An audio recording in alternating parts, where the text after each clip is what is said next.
Okay. Do you wanna start it? Do you want me to start it? Yeah, you start it. Go ahead. Hey everybody, welcome back to the Take It or Leave It podcast. Again, I'm Nick Farringdon here with my co-host. Oops. Start over. I'm sorry. I wasn't ready. My brain. Okay. I wasn't ready yet. Sorry. Okay. I'll keep this in. Okay. Okay. Yeah. And hi everybody. This is Ethan Wise, and like Nick said, thanks for listening again. We have really, to us and hopefully to you all, we have a great main topic for this episode.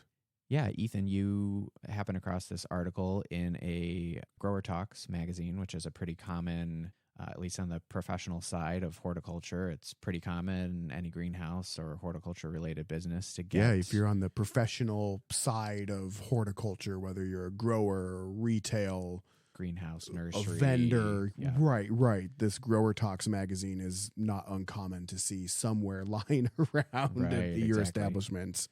And you happen across this article specific to the peat industry, and that's kind of been it's a hot topic right now. Yeah, it's been coming up more and more lately. Tends to be kind of negative press on peat as far as recently, yes. Yeah, I'd from say a in the past few sustainability months aspect. And I think that's the big concern now that I'm seeing more is more along the lines of the sustainability. Right. And while we go in depth, I do want to clarify that while we might have a different stance, I specifically have a different stance on peat moss than what social media and the internet is representing it to be, as far as the sustainability of it. I do believe that there's always improvements that can be made, sustainability efforts that can be made. But I think there's a lot of misinformation, maybe not misinformation, but information that isn't been made as accessible or a little bit to out clarify, of context. to clarify what the peat moss industry is. Right. And so I am interested to go over this between this article that was read, between going on and looking specifically. Now we're going to talk a lot about peat moss in the North American industry.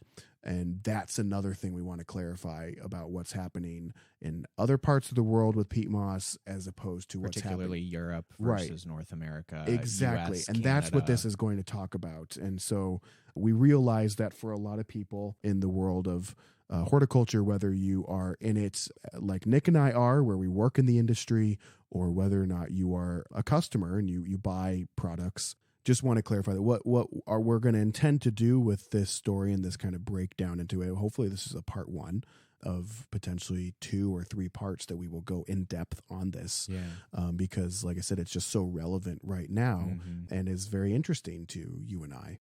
We want to clarify that while we do have opinions on this, I definitely have an opinion on this. We want to provide as many of the available facts that are out there as well. And encourage anyone who's listening, if you have a different opinion, share it. That's fine. And maybe what we talk about won't sway your opinion. You might still be anti-peat after listening to this episode, and that's okay. But hopefully you'll be anti-peat with a little bit more information backing that up. Right. So that's kind of what we're going to delve into on this episode. And part of the purpose for doing, whether we have, a couple shorter follow-up segments after this or whatever that form ends up being, you recently got a good contact from... Yes, from a rep from... a pretty big vendor that deals in soilless media. Right. And she gave me contact information to reach out, and hopefully we can release the name of this company. We just, without having further contacted the growers in Canada with peat moss, which is the next step, which will hopefully be part 2 of this podcast, where I reach out to them and am able to interview directly from the source in Canada these growers, these harvesters, the people who are in charge of harvesting peat moss out of Canada. As well as we have contact for someone who is pretty directly involved with restoration of those peat bogs. Right. Who should hopefully be very familiar with Canada's federal regulations on restoring peat bogs. And we'll get into that a little bit on this episode too, because that's definitely something top of mind for them in their industry. And I think that's seems to be a key difference between what we've seen for North America versus what we'll get into of kind of what practices have been over in Europe.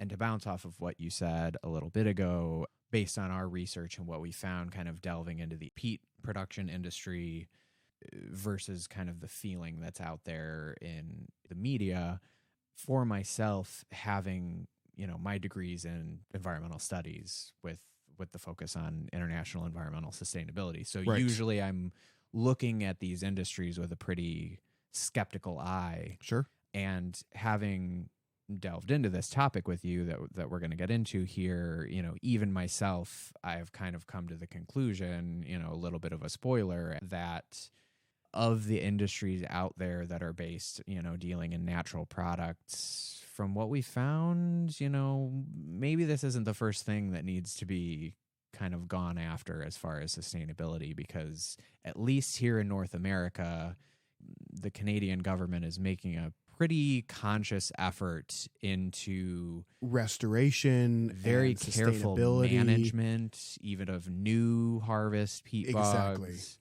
So, and let's get into it, kind of from the beginning here with peat. So, to kind of catch anyone up who is unfamiliar with what's going on in the peat moss industry right now, you might have read or watched or heard something. We should probably explain what peat is first. Ooh, good call. Okay, so peat moss is exactly that. It is a type of moss. This is a sphagnum moss. It's a low-growing type of plant material that primarily grows in bogs. Kind of a swampy, wetter, low-lying areas. Exactly. And it is kind of a slower growing plant material, and it is harvested to be used in soilless plant medias, which a soil plant media is essentially any sort of potting mix that you get. Anything from any of the large soilless plant media, that's what you're potting your annuals in. Anything in a container, whether it's a house plant or an annual or whatever. I mean, I have some perennials that are planted in containers. You're using a soilless media, which is almost always consists of peat moss and coconut as coir, the main base, right? With a few smaller percentage of additives like vermiculite, perlite, maybe even pine bark, shredded pine bark. Yeah. So it's a combination of things that are not soil. Right. So, we would never recommend in a container, if you're planting annuals, please don't just dig up the soil that your grass is growing in and put it in your container. Your plants are not going to survive. Because in a container that's drying out, or, it could dry out quicker, it could hold water much more when you're using actual garden soil. In a container, there's no worms and bugs and critters and other earth-dwelling critters that are able to break down and aerate and keep that soil non-compacted like it is in the ground for plants to grow. In a usually container. What happens. Yeah, you put soil from the ground in a container and it turns into a brick. Yeah. Right. Yeah. So the purpose of using these soilless medias is they're lighter, they're physically less heavy moving containers around. It holds air and root space a lot nicer. It's easier for those plant roots to penetrate and get themselves established in those containers. Hence why anything that's really labeled as a potting mix or a houseplant mix or even like a cacti succulent mix, it's all a variation of something, generally with peat or coconut coir or something like that is the main base for this soilless media. And the reason why is because peat moss is essentially this blank sponge that can absorb and retain and then slowly release again nutrients. And so it tends to be slightly, as it breaks down to like a more acidic quality, but nothing super acidic, but it does have mild acidity naturally.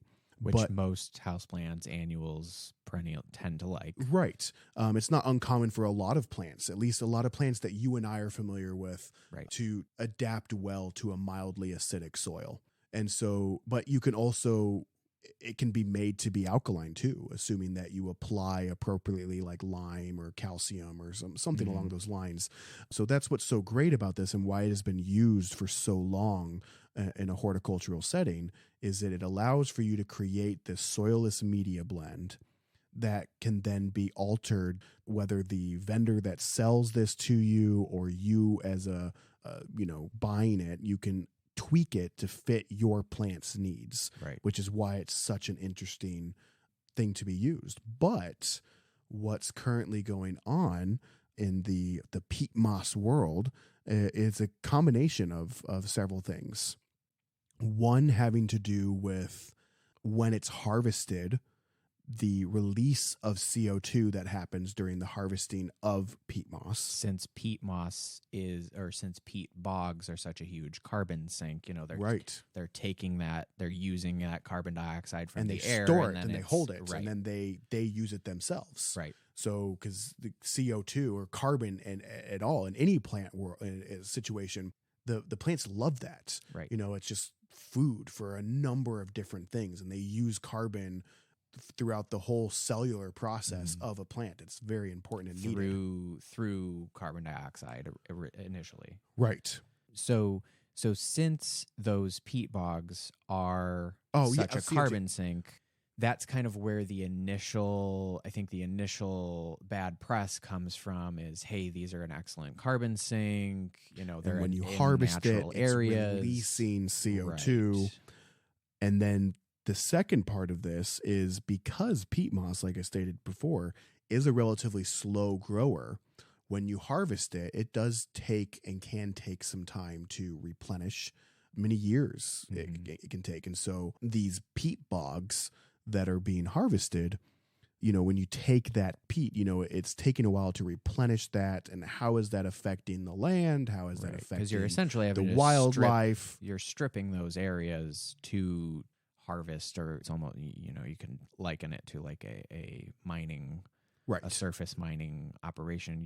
You're stripping that natural vegetation and that wildlife area to access this peat. And at the end, when you've harvested, it takes quite a bit of time or effort, which, as we found, Canada is very interested in, because they're one of the world's largest, or the world's largest source of peat. Ooh, I'd have to double check what I have here.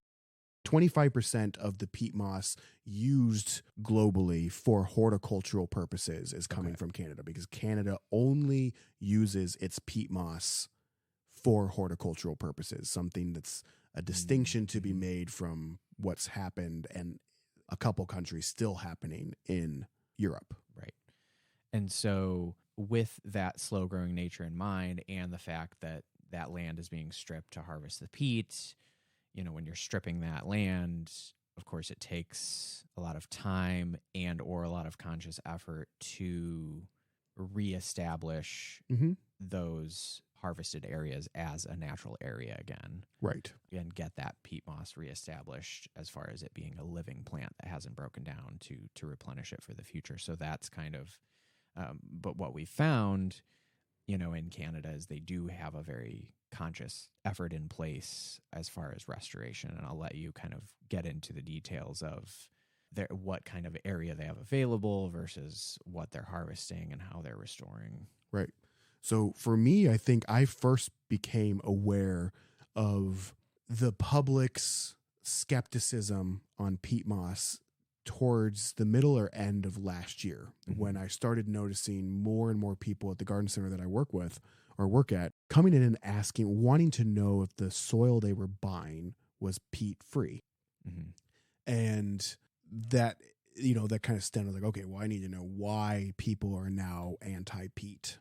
And it seems like part of this anti-peat mentality is coming from information that is being released out of Europe. And what's going on in Europe is... And it gets released out of context. Out of context. To social media. Exactly. And then it's kind of like generalized together. And so to sum it up, and I'm going to read something too directly from this Grower Talk article. which we'll link the article in the episode description here. Do you want to give them the title of that yeah, article so really quick? So this article out of the Grower Talk magazine is titled just simply, "Is Peat Sustainable?" And this is by Jennifer Zerko. And Jennifer is the managing editor of Grower Talks. And so this is a snippet here. Well, actually here, before I get into that snippet, I'm going to just kind of generalize what's happening in Europe. So Europe being colonized for far longer than North America has, as far as what we understand colonization being. One thing to take into consideration is that Europe has less available land than North America does. As populated as the US and Mexico and Canada is, there's still a lot of available open, just millions and millions and millions of acres of land that don't have a population density on it. Not the same as what's going on in Europe. Correct. There's just less land available for this. And in Europe, peat moss has been used for a long time as a fuel source as well. Historically. Right. And I think there are still a couple of countries that are still using it somewhat as a fuel source, but I think it's maybe one or two countries that it's still somewhat common for them to use as a fuel source. Via essentially harvesting that and burning it. Exactly. Heat directly or indirectly to produce heat or power one way or the other. Right. And so what's happened is over centuries, due to it being used as a fuel source, primarily more so than a horticultural source, until more recently, in the last few decades, it became more popular to use as a horticultural source. But for a lot of Europe's history, it was a fuel source. Into present day, still happening. Into present day. In some areas, because it's so culturally ingrained. Right. And so what's happened is you have stripped the land, and it's now gotten to a point where the bogs where peat exists still in Europe have become pretty reduced. And a lot of sustainable efforts were not made until... Plus, they don't have the land area to have the capacity to start a conservation effort while having access to still harvesting using other to harvest areas, it, right? Like you would in Canada. And so you have this peat moss that's being harvested, which, carbon is released just from the machinery used to harvest it, and then the releasing of the carbon from the peat moss that happens. And then you're burning it. And then you're burning it, creating more. Immediate, all that sequestered carbon dioxide is immediately getting released when you burn it. Right. Versus when you're using it as a horticultural product and it's breaking down in the ground, slowly over time. It's a slower, when you burn it, it's straight back into the atmosphere. Right. So that is what's kind of the situation and how peat moss is. That's what's happening with peat moss right now in Europe. And because of these, now I realize that we summarized what's going on in Europe. But because of this, because of what we summarized, last year, the UK announced it would require all garden centers that sell peat-based growing media to stop offering the products by 2024. This mandatory requirement started out as a voluntary, with the hope that garden centers would pull them from the shelves on their own by 2020. Real quick, this is a direct quote from the article, right? Right. This is a direct quote from the article. But when the pandemic hit and the increases in gardening went through the roof, only about 20 retailers in the whole of Europe and UK said that they had removed peat-based products from their stores. And so... was it just the UK that had that mandate?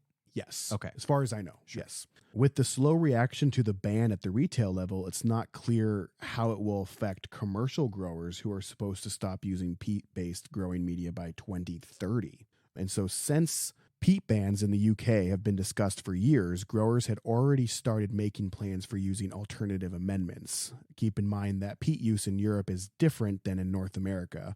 Dried peat has been used for centuries as fuel in some parts of Europe and that didn't have access to coal, oil, or gas, and that practice has contributed to the release of a significant amount of CO2 in the atmosphere, which was what we were talking about. Right. To date, only Ireland and Finland still use peat for fuel, but they're working on phasing this out. Peat bogs are slow to restore, plus there isn't enough land in the UK and the European continent to dedicate to peat bog restoration, hence the inevitability of the UK going away from peat moss use. There's a lot less peat available, and unfortunately it was extracted heavily for many years, so the environmental situation called for a control to the extraction of peat moss in Europe. But the case to do this in Canada is not there. It's very important to note that it is only used for horticulture, which you probably will say again. So, and so that's kind of the moss, end of that little segment directly from the article. Right. And so it is just going to repeat. Peat moss that is harvested here in North America, and most of that comes from Canada, is only used for horticultural purposes. We are not using peat in North America as a fuel source. Right. So that right there is a conscious, sustainable effort. And it's a very notable distinct difference, again, between the situation historically that has been present in Europe, historically and culturally in those areas, versus the uses in Canada. Right. And what was the land area that Canada that was has? the next thing I'm going into. So here, these are the numbers that I was able to source from this article and also from the CSPMA. The CSPMA is the Canadian Sphagnum Peat Moss Association, and the information that they make available through their website. So, and hopefully, if this goes well and we get into part 2, which I am very excited about, we will be communicating with someone directly associated with the restoration effort in Canada, and she would be a representative from the Canadian Sphagnum Peat Moss Association. So I am excited about being able to reach out to this individual and interview them and be able to source them directly. I'm not going to do that yet because I haven't officially had the opportunity to essentially have an interview with this person. I really hope that happens. I'm excited about that. Yeah, me too. That was she was a great resource to find. And so with this, so in Canada, now this is massive. In Canada, there are 281 million acres. 281 million acres. I want that to kind of resonate with people. That's an amount of land that you can't grasp. That's what's the land area of right? Texas? That would have been a great thing to kind of to research and have at our fingertips prior to doing this. So yeah, Nick's currently looking up. He's right now. Yeah, he's on the laptop now. What's a great way to kind of bring into perspective what 281 million acres is? So while Nick is looking that up, I'll kind of keep going along here. So in Canada, there are 281 million acres, which is about 25% of the world's peatlands that are currently house peat bogs. Of the 281 million acres that currently exist of peatlands in Canada, only 60,000 acres, which is a lot, that's a lot, but in comparison, when you compare 60,000 to 280 million, it's a drop in the bucket. That's pocket change.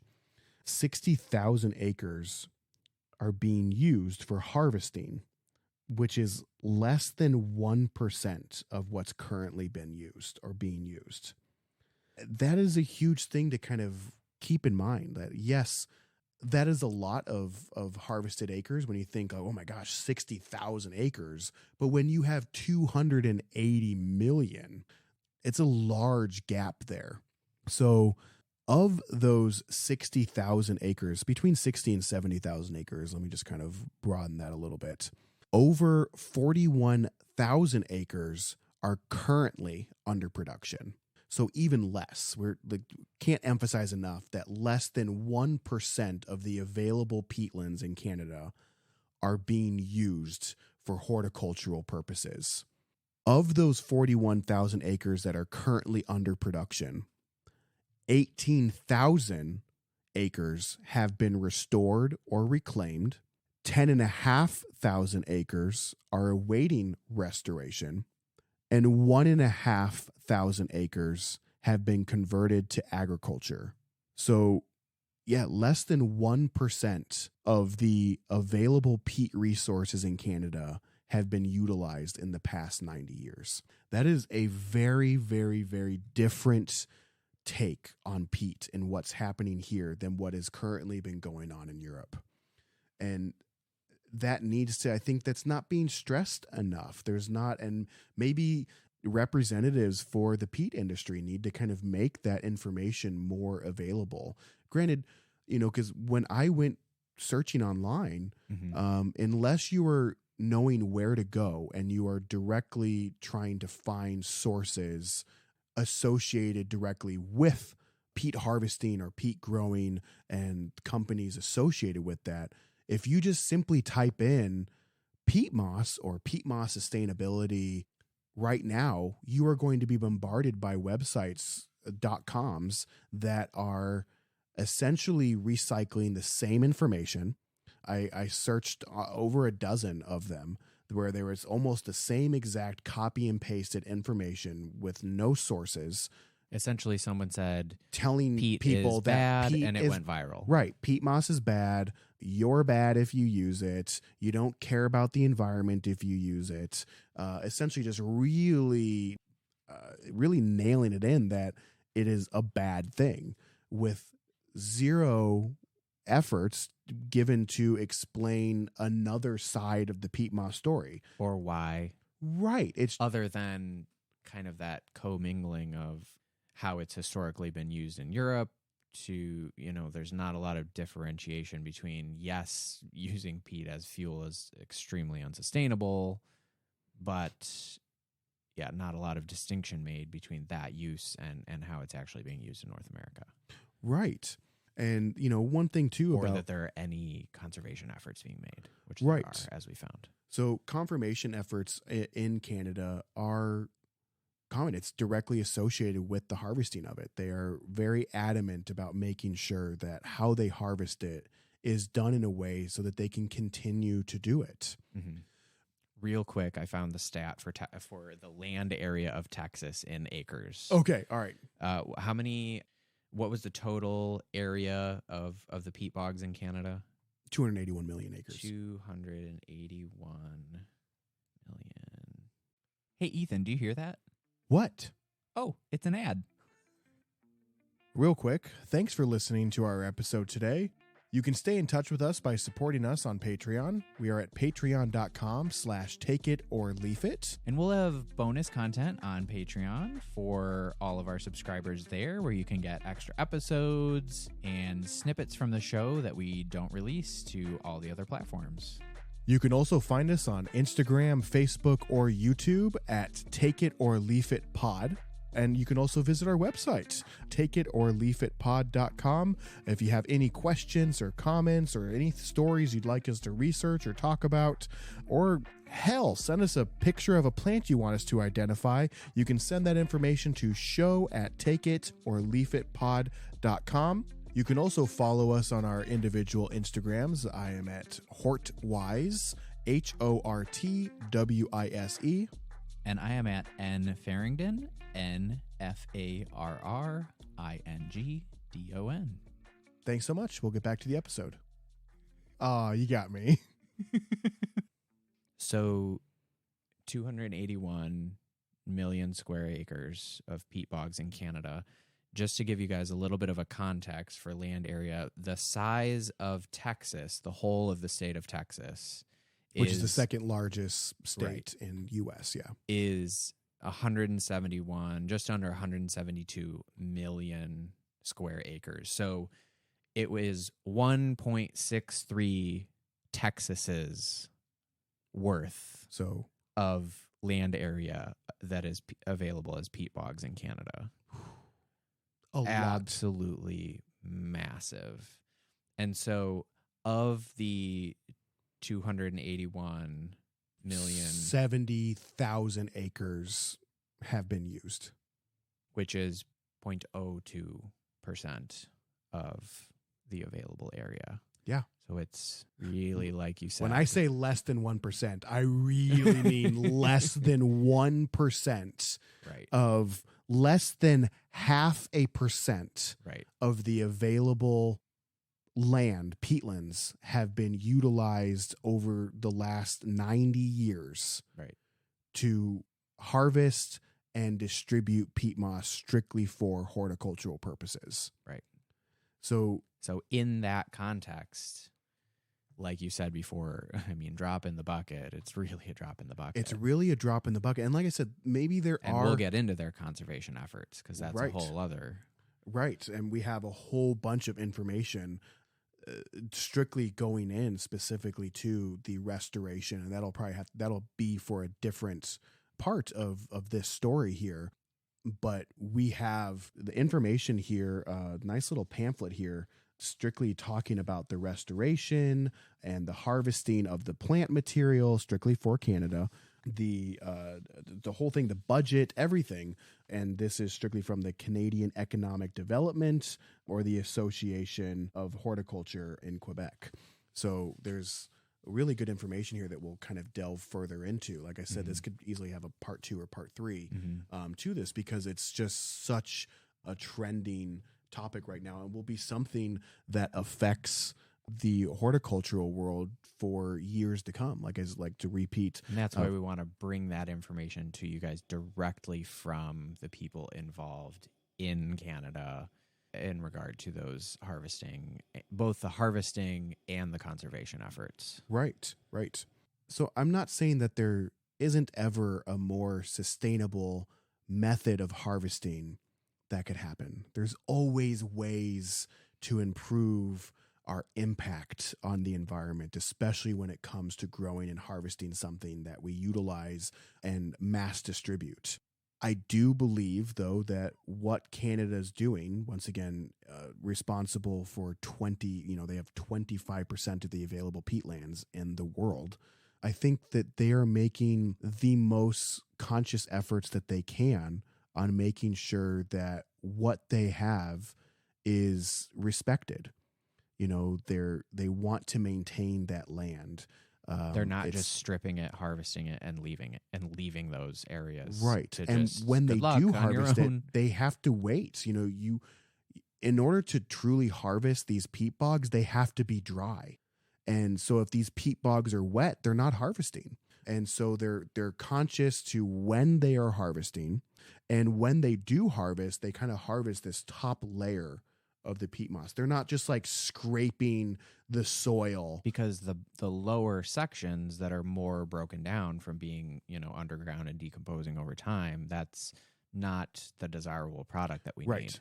Right. So they're kind of scraping off that newer growth off the top, and then when it comes to the restoration process, and I'm summarizing again, they're then taking cuttings from other areas and then redistributing them then in that same exact area that they just harvested. Inoculate that soil again with live growth. Exactly. And so it is a very skillfully approached way of harvesting this product. And there's one thing, I know I'm going to go off a little off tangent here. And when they do restore, when they do go and restore those areas, am I correct? They can't then harvest those areas again. Right. As far as Canada's measures go, once an acre has been restored, it is not harvested from again. Or it's permanently, essentially, in the state of restoration. And I should say, I guess, at least in many parts of Canada, because there's different companies have different ownership of acres in there. There's definitely companies that say, like, once an area is rehabilitated, it's not touched again. Now, wasn't that a federal regulation? Wasn't that a federal guideline? I was under the impression that was a federal standard of once an area is restored, it cannot be touched again. Or was that only a certain percentage? Okay, so yeah. Per this article, once a peatland bog has been restored, nature is allowed to take course and it is not revisited for harvesting again. Per Canadian federal regulation. Okay. So they do have very strict regulations in Canada for maintaining these areas. Right. So it is not up to the kindness of the heart of these companies. It is federally regulated. And to kind of go off on a bit of a tangent here, this is where a lot of my concern was raised on this with peat moss. With so many people kind of almost, it seems like from whom I've talked to and what I've seen and read online, some people have just blindly adopted this mentality that peat moss is bad and have become very anti-peat moss. And I get that if you live in Europe. I understand that. But a lot of information that has been of the why. that has been released out of Europe, people here in North America are reading and adopting that mentality without having the education behind that decision outside of the fact that they read that it was bad. And it's very common for us that when we hear or read that something's bad, especially for the environment, we kind of hop on that bandwagon. And it's not necessarily a bad mentality. We should all be better stewards of the environment. But to adopt that mentality without bothering to do any level of research can be dangerous. And especially for a natural product. Right. And so hopefully, once again, that's kind of a part of what we want to do with this podcast. We'll do the research or we'll read it so you don't have to. And it works for us because we really enjoy this. I really like going down and kind of digging in the dirt and really figuring out. Digging in the soilless media. Yes, digging in the soil. You're right, not dirt. digging in the soil or soilless media. Do you know what the difference is between soil and dirt? Dirt is what you bring in on the bottom of your shoes. $5 a bag. Okay, I like both of our answers. So one of the things that concerned me with this, with noticing and having interactions, especially with customers who were coming in and wanting peat-free soil, was this blanketed, adopted anti-peat mentality. And this is just my belief, so take that in consideration. What I'm about to say is not rooted necessarily in anything scientific or that can be validated with hard evidence. This is just strictly my opinion. Take it or leave it. If enough people get on this bandwagon of anti-peat here in North America, and it starts to harm the market of peat moss, where people are actively choosing to not buy soil on the shelves here in North America that have peat moss in it. Yeah, potting mix. That is going to inevitably impact the conservation efforts of peat moss in Canada. Because right now, that land, those peat bogs are protected. And I'm not saying that, and when something's protected like that, it's easier to maintain the protection of it when there is a way that it can also be profitable. And I wonder if those conservation efforts are funded by taxes the sales on that of industry. The peat moss. Right. So if that goes away, does that funding go away? That'd be a good exactly. And that's my fear. And that fear stems from this little anecdotal story here. So a couple years ago, and I remember you and I had talked about this, and this story was fascinating to me. Horseshoe crabs, for many, many, many decades, were being used in the medical field for their blue blood. And horseshoe crabs have blue blood because their blood is higher in copper, where ours is red because it's higher in iron. And something to do with the horseshoe crab blood and the fact that these creatures are essentially immune to a number of diseases. They've been on this planet essentially unchanged for a very, very long time. So we would harvest here in the United States. We would harvest in the ballpark of 250,000 horseshoe crabs a year. And in this process, these horseshoe crabs, and it's going to sound grotesque, were drained of about 30% of their blood. And that blood was then used for a number of reasons, testing medical equipment, testing vaccines, and essentially and I can't remember, this was above my head. I'm a horticulturist, not a doctor.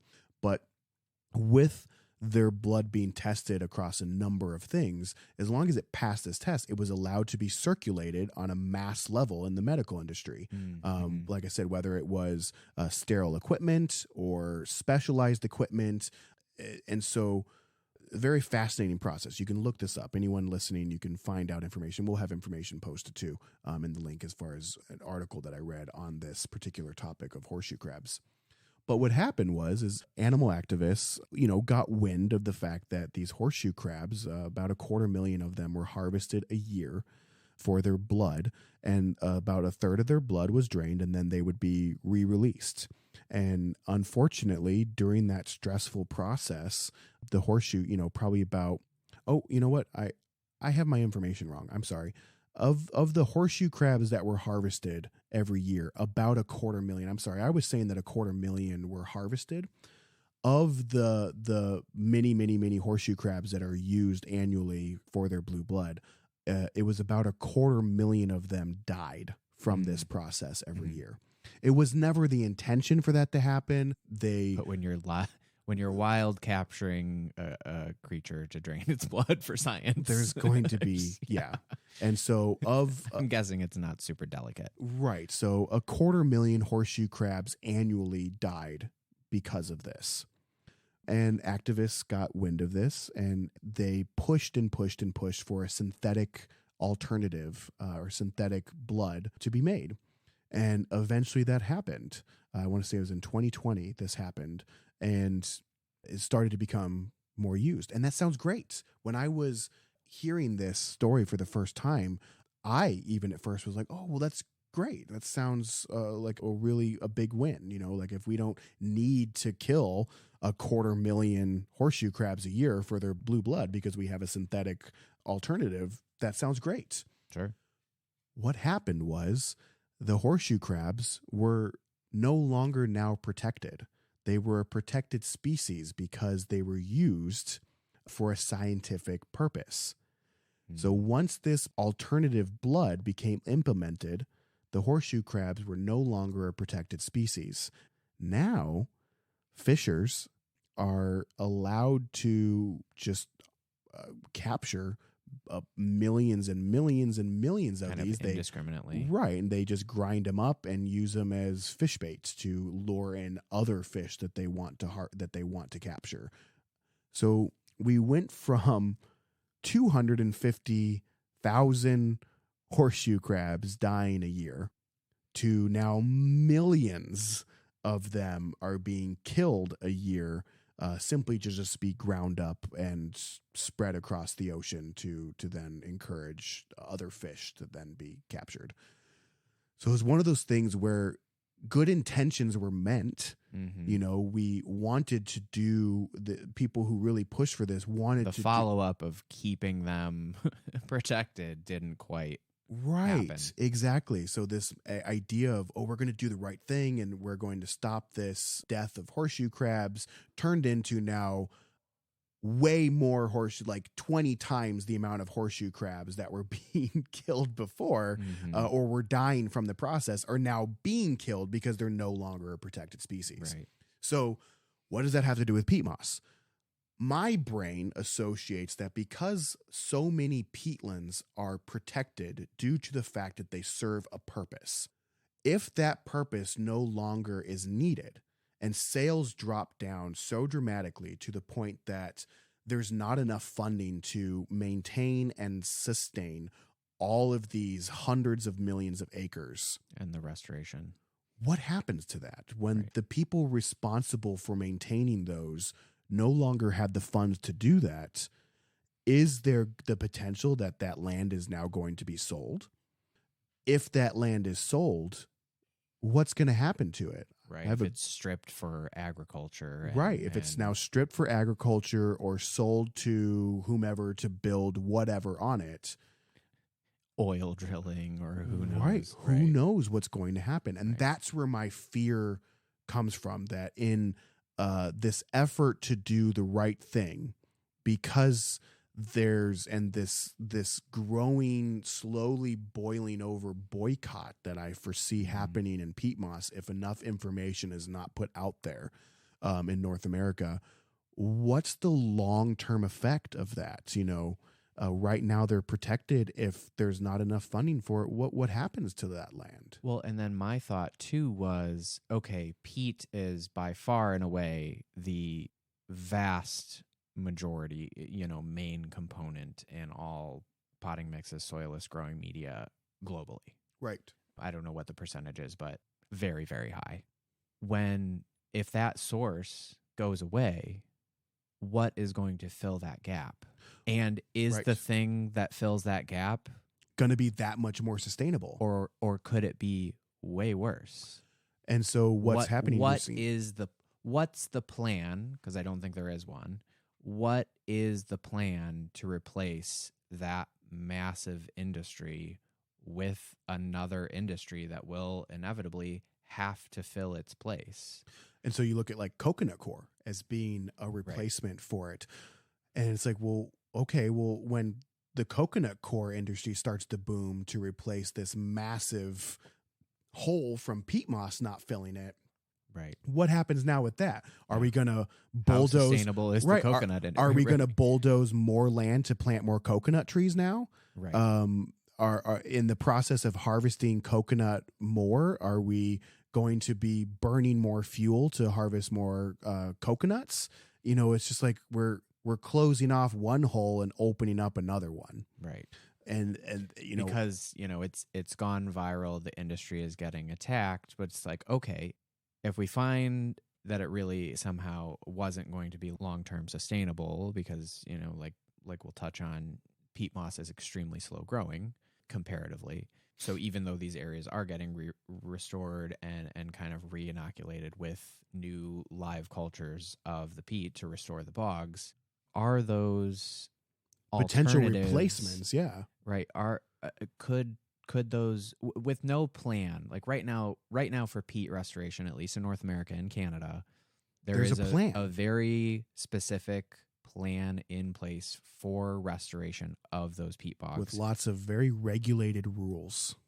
What if that goes away? If that industry goes away because of public pressure, what is going to fill its place to be able to even remotely get close to meeting that demand? And is it going to be better? Is anybody thinking about what if that suddenly goes away from public pressure? What has to immediately fill that vacuum, because it's such a massive industry? It's such a huge component to the horticulture industry, which is a multi-billion dollar, just in America alone, multi-billion-dollar industry. What is going to fill that gap? What is going to fill those pots? And essentially whatever else would potentially do it, whether it's coconut coir or whether it is, like you said, repurposed, paper, fibers, recycled, but also not being used, reprocessed. You're going to have to take that paper and you're going to have to process it in some way, shape, or form. And in that processing, what's happening? I imagine that some degree of fuel is being utilized to repurpose this paper and then make it. I don't even think I know some small handful of manufacturers have started to experiment with paper pulp, wood pulp, right, as a peat, a growing media alternative. But I don't know that we have long enough term research, even with coconut coir, for example. Over time, they've found that if it's used long term as a growing media, like in your houseplant that you're not going to repot for 1, 2, 3 years, or in a larger container grown tree that you're growing out in the nursery for a year or two to get it up to the size that you want before you're going to sell it, they have found that coconut coir, as it breaks down over time, it releases levels of salts that are unhealthy to those plants, that are essentially become toxic to the roots of those plants. So long term, it is not the best media to grow in those scenarios. In regard to something like the wood pulp or paper pulp repurpose for growing media, I don't think we have enough research to say, can that be used as an alternative that is long-term healthy or short-term healthy to grow those plants in. I Right. don't know that we know. And there's other efforts too. Like I was talking to someone about the fact that pine needle is also being researched as being a replacement, where essentially they're composting pine needles to the highest degree that it can be composted, turning it into like a loamy material. But pine is very acidic. Sphagnum has a natural acidity. Coconut coir has a natural acidity, but pine is much more acidic. Right. And so that is a concern as well. And will it hold up as long as peat moss does? I mean, peat moss breaks down over time, and coconut coir breaks down over time. I personally don't know myself enough of, how long or how much does pine needle compost hold up? Because you said in those areas in the U.S., it's used even as a mulch under trees and landscape, right? Yeah. A lot of this, I think it was out of the Carolinas that are doing this, because in the Carolinas, they use pine needle as a common mulch. You go down there and you're going to see it under trees in gardens. There's so many pines down there. They are regularly using this as just a straight up mulch, 2 or 3 inches of pine needle mulch on there. So like, well, we have all this available. Maybe we can use it also to further break down and use as a peat substitute, or in addition to. So maybe the peat moss is reduced and they up a little bit more of the coconut coir and pine bark or pine needle mulch.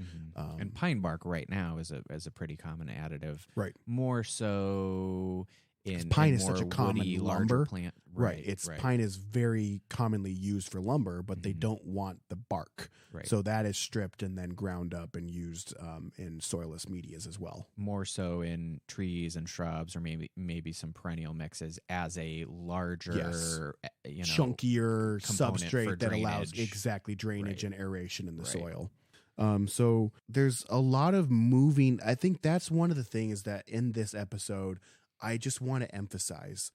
This is a huge industry. Like you said, $1 billion. Like this is $1 billion industry, and there's a lot of moving pieces. And if enough public pressure is applied to this, to the point where this industry starts to struggle or see serious declines, all of these moving pieces are going to start getting discombobulated. Right. And then what happens? I think that's just what we need to be conscious of, is that when you quickly shake up an industry like that without thinking of the potential consequences or what's going to remedy them, it'd be like saying no more combustion engine cars today. Right. And it's just like, or do we need to get rid of or in five years combustion from now? engine cars? For sure, we're going to have to switch to electric at some point, or sooner than later. But if we did it all now, if public pressure collapsed the peat industry, completely collapse, and Right. it's just like there has to be a transition, if a transition must actually be made. Right.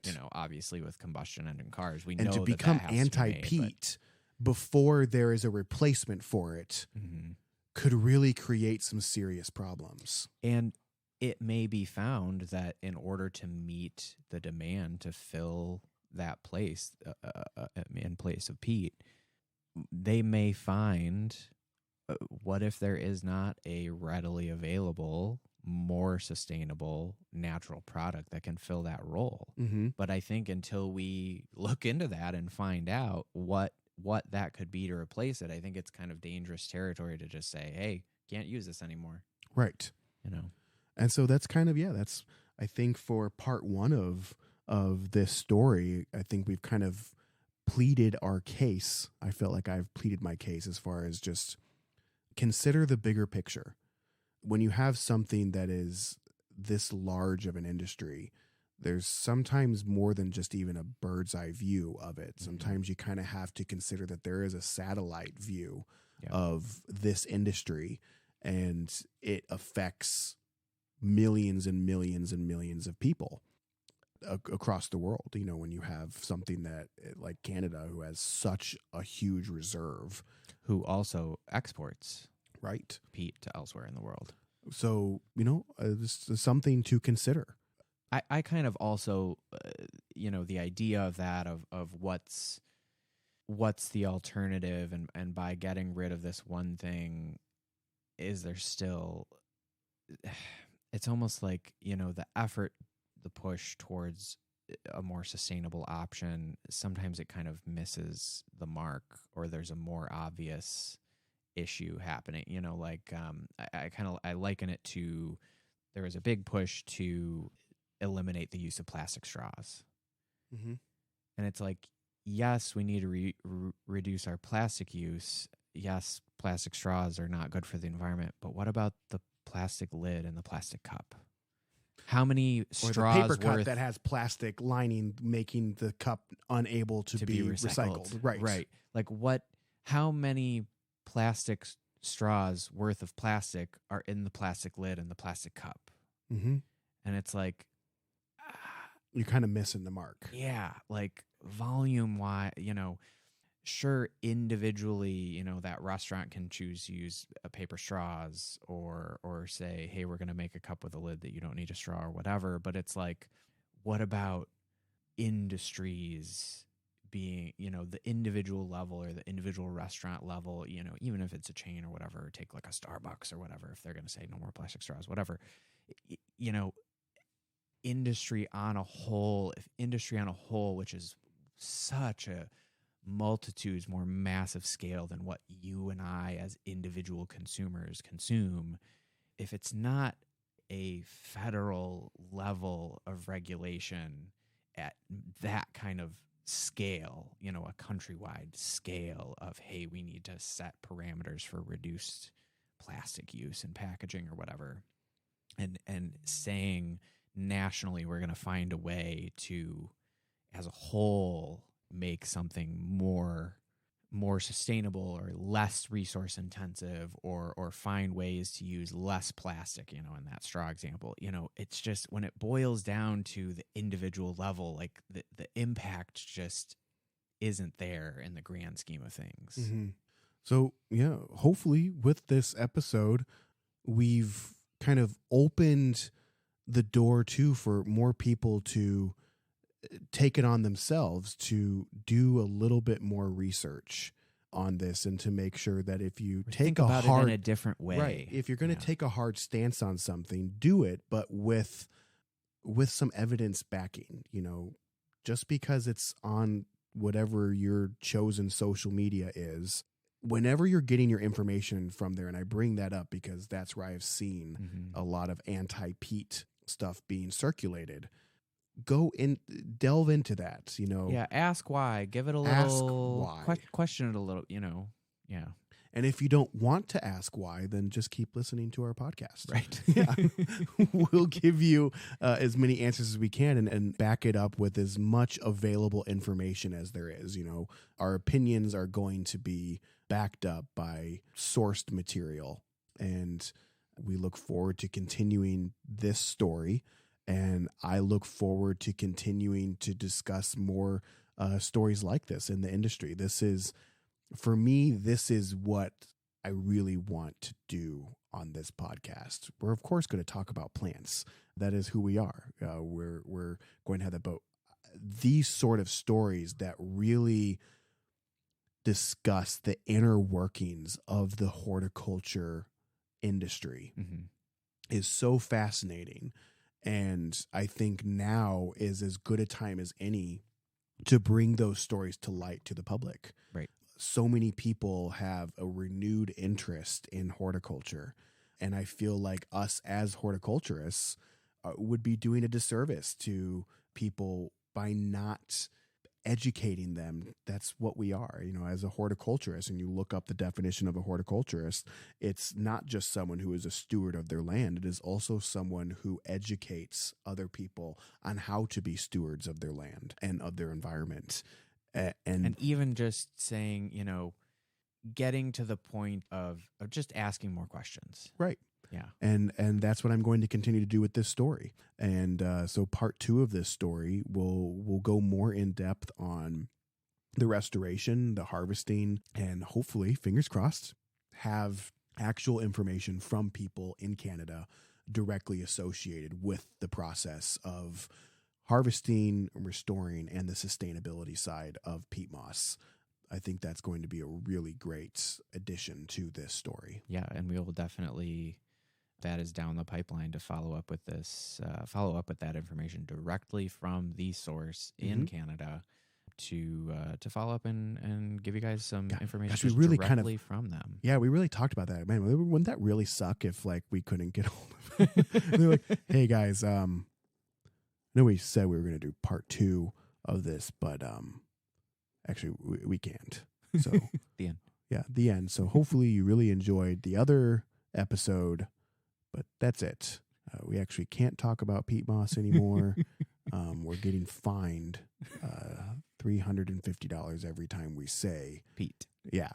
So or moss. Yeah, exactly. We are flagged. As it turns out, we can no longer use the words peat or moss or peat moss or any other variation. Peatlands. Right. In the effort of telling you about this, we have been fined. This is the last podcast. They find us $1 for every square acre of peat bog in Canada. So since we now owe $280 million, you'll never each. see us again. Right. So anyway, we're currently coming to you from a country that doesn't offer extradition to the U.S. or Canada, or have doctors. So yeah, I hope that anyone listening enjoyed this story. We certainly did, researching it, looking into it, and look forward to adding more to this growing story, and look forward to bringing you more stories. Thank you so much for listening. Yeah, and once again, take a look at the episode descriptions for our links and sources. Yeah. I will get information posted. The Grower Talks article on peat that again was titled "Is Peat Sustainable?" by Jennifer Zirko, as well as if I can find a little interesting information about those horseshoe crabs, to get that information in there. My information, my contact information, Ethan's contact information, the website, our social media links, Patreon. Please subscribe to the Patreon. That way we can keep doing this. We can keep doing this show. That way Ethan and I can both afford to buy our gummy vitamins every month. Once again. Who's that opening a plug for some gummy vitamin that we're supposed to start at? Ooh, that'd be a good. There we go. Yeah. Maybe like with a spirulina base, so it's still like horticulturally themed, like the astronaut moss food. Yeah. So once again, this has been the Take It or Leave It podcast. I'm Nick Farringdon. I'm Ethan Wise. And we will talk to you guys soon.